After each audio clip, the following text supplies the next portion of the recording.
when you hit me awake. It's a perfect life, a perfect life. Oh, we close our eyes.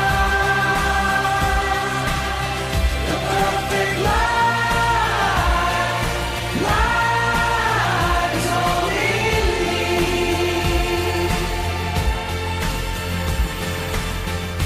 Little Mikey steps everywhere, knives in his pockets and bullets in his hair.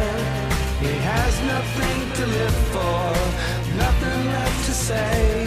He's locking all the doors to keep the older wolves at bay.